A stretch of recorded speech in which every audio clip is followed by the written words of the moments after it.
¿Qué onda, Cotopaxi? Voy a explicar sobre mi perspectiva, lo que entiendo y como una persona que es de origen indígena ecuatoriano, sobre lo que yo entiendo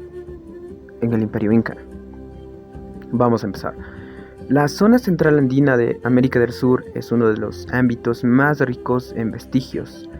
de importantes civilizaciones antiguas en todo el mundo. En la antigüedad existieron en esta zona varias culturas muy desarrolladas que muchos siglos antes del comienzo de nuestra era fueron apareciendo y desapareciendo y superponiéndose unas a otras hasta llegar a concluir todas en una sola, que se convertirá en una de las más importantes civilizaciones de todos los tiempos en esa época, el Imperio Inca.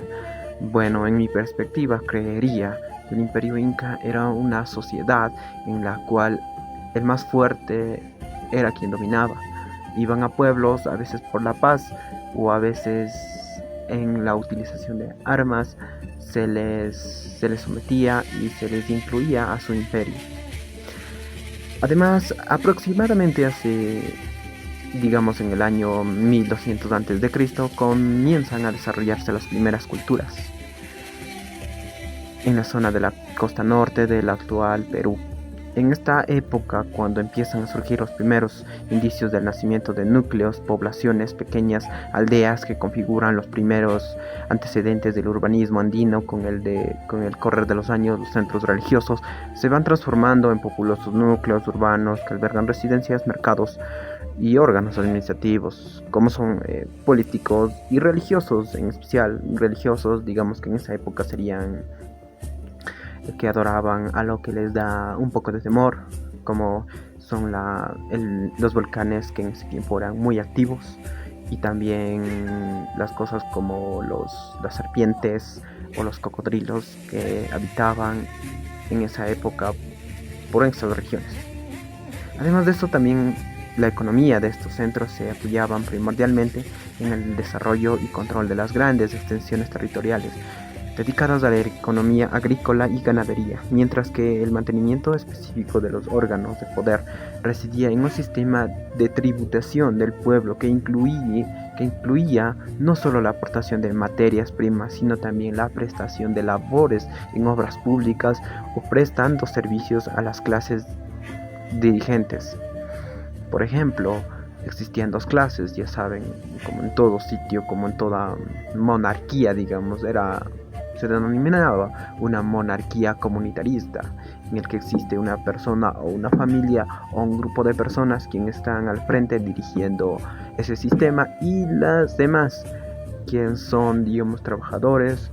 o subordinados de estos.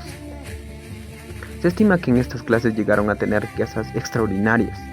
De hecho, comprobado con los hallazgos arqueológicos, especialmente de tumbas de las señores de la cultura moche, entre otros. Precisamente esta cultura fue una de las más importantes de la era pre-incaica, habiéndose iniciado en la zona de los valles de Chicama y Moche, para luego alrededor del año 200 a.C.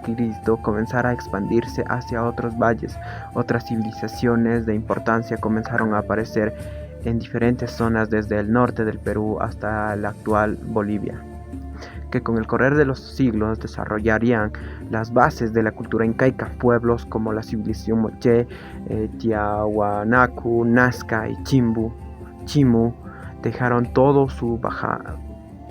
bagaje cultural como herencia a aquellos que se encargarán de llenar su espacio y desarrollar una cultura que iba a ocupar el lugar político y territorial de todas ellas, llegando a convertirse en una de las más importantes civilizaciones de todos los tiempos.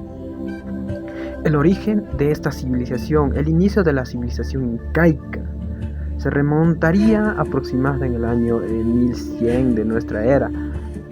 aunque en este supuesto inicio está basado, como suele ser habitual, en una leyenda. La tradición cuenta que un héroe civilizador llamado Manco Cápac, hijo del sol, fundó la ciudad del Cusco en un valle entre la confluencia de dos ríos. Este había sido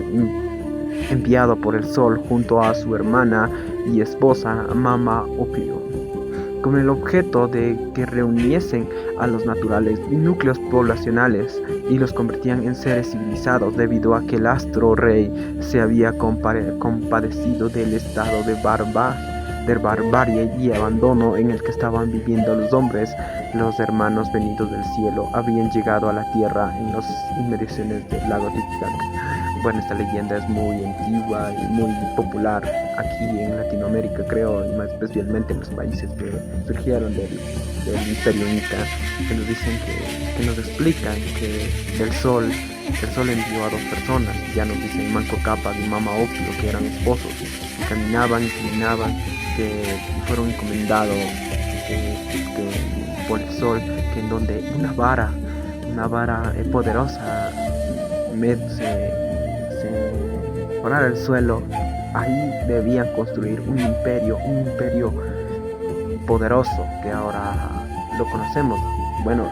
en ese caso ni siquiera lo conocimos porque fue el Machu Picchu. Bueno, en relación existen diferentes teorías sobre la forma de apreciar estas tradiciones también, ¿no? Hay quienes niegan la existencia del más mínimo abismo de verdad en el contenido, afirmando que la leyenda es una creación totalmente original que se inventó en los tiempos del apogeo del imperio para dar soporte divino a sus monarcas, instituyéndose en descendientes del Hijo del Sol,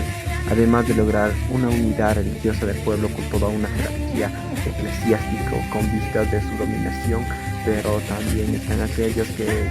como el Inca Garcilaso de la Vega, piensan que la leyenda tiene una base de verdad,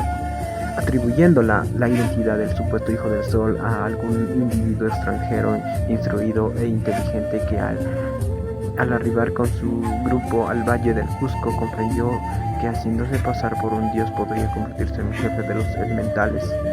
naturales que habitaban el lugar en condiciones precarias. En definitiva, es probable que el pequeño grupo procedente de la zona de los actuales antes bolivianos o quizás de los alrededores de la gótica se hayan instalado en la zona del valle Cusco, huyendo de los vecinos hostiles o simplemente buscando un lugar más apto para el desarrollo de la actividad agrícola y ganadera, llegándose con el correr de los años a unificar la multitud de costumbres tradicionales y cultos de los diversos grupos étnicos que en ese tiempo residían en las zonas circundantes. Bueno, esto es como un intro de lo que yo entiendo, que más o menos explica. Se sabe popularmente, todas las personas ecuatorianas, digo yo porque vivo en Cotopaxi y entiendo un poco de esto, quiero dar mis criterios, no es alguna información verídica, solamente es mi criterio de lo que fue el Imperio Inca en esta época, de lo que las personas conocemos muy básico, pero tenemos muy fundamentado nuestras raíces y tenemos que seguir aportando y aprendiendo para conocer sobre nuestro origen, nuestras raíces y nuestro sistema antiguo de vida de nuestros ancestros, aunque ahora somos mestizos, la mayoría de la población. No me considero un mestizo, pero así se considera la mayoría de la población ecuatoriana. Muchas gracias a todos mis queridos oyentes y televidentes.